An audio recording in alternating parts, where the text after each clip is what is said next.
আজকে আমাদের 11 দলীয় নির্বাচনী ঐক্যের যে প্রক্রিয়া চলছে সেই 11 দলের একটা বৈঠক ছিল। আমরা শীর্ষ বৈঠকের এই আয়োজনটা খুবই তাড়াহুড়ার মধ্যে এবং একটু ক্রিটিক্যাল সময়ে নির্ধারণ করতে হয়েছে। নেতৃবৃন্দ দেখা গিয়েছে অনেকেই সারা রাত এগুলো নিয়ে দৌড়ঝাঁপ করেছেন, আলোচনা করেছেন।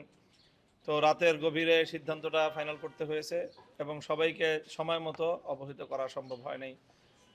তো সেই হিসাবে এই জায়গাটায় একটু গ্যাপ ছিল, সবাই সময় মতো উপস্থিত হতে পারেনি। এরপরেও আমরা ম্যাক্সিমাম প্রায় 10টা দলই এখানে উপস্থিত হয়ে এই বৈঠকটা আমরা সম্পন্ন করেছি। ইসলামী আন্দোলনের সাথেও নেতৃবৃন্দের সাথে আমাদের কথা হয়েছে, বৈঠকের আগ দিয়ে বৈঠকের মধ্যে থেকেও আমাদের কথা হয়েছে এবং আমরা আশা করছি যে আমরা একসাথেই রাত 8টায় আমাদের প্রেস কনফারেন্স হবে ডিপ্লোমা ইঞ্জিনিয়ার্স ইনস্টিটিউশনে। সেখানে ইনশাল্লাহ আমরা আমাদের চূড়ান্ত বক্তব্য যেগুলো সব ঐক্যবদ্ধভাবে আমরা উপস্থাপন করতে পারবো বলে আশা করছি। ইসলামী আন্দোলনের ব্যাপারে আমাদের প্রত্যাশা যে ইনশাল্লাহ আমরা যেভাবে একসাথে শুরু করেছিলাম আমরা একসাথেই সামনের দিকে অগ্রসর হতে পারবো। আমরা এখনো আশাবাদী ইনশাল্লাহ। জোটের ব্যাপারে তো এর আগে দায়িত্বশীল ওনারা বললেন, এই ব্যাপারে আমি বলবো না।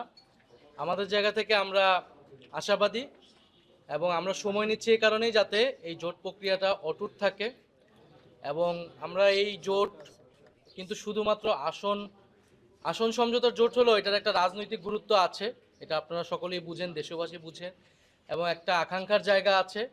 এই নির্বাচন প্রতিযোগিতাপূর্ণ হবে এবং আমাদের যেই এজেন্ডাগুলো রয়েছে, সংস্কার, দুর্নীতি বিরোধিতা, আধিপত্যবাদ বিরোধিতা, সেই এজেন্ডাগুলোকে সামনে রেখে আমরা একটা ঐক্যবদ্ধ জায়গায় নির্বাচনে অংশগ্রহণ করব এবং সবাই সবাইকে সহযোগিতা করে একটা প্রতিদ্বন্দ্বিতামূলক নির্বাচনের মাধ্যমে আমরা গণতন্ত্রে উত্তরণ করব।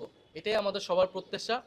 একটা যেহেতু খুবই অল্প সময়ের মধ্যে এই জোট প্রক্রিয়াটা একটা নতুন দিকে যাচ্ছে, সেহেতু হয়তো একটু মতভিন্নতা থাকতেছে, আমরা সেগুলো আলোচনার মাধ্যমে সমাধান করছি। আমরা শেষ পর্যন্ত চেষ্টা করব এই জোট যাতে অটুট থাকে, তবে যদি কারো ভিন্নতা থাকে কিন্তু আমাদের এই জোট প্রক্রিয়া এগিয়ে যাবে।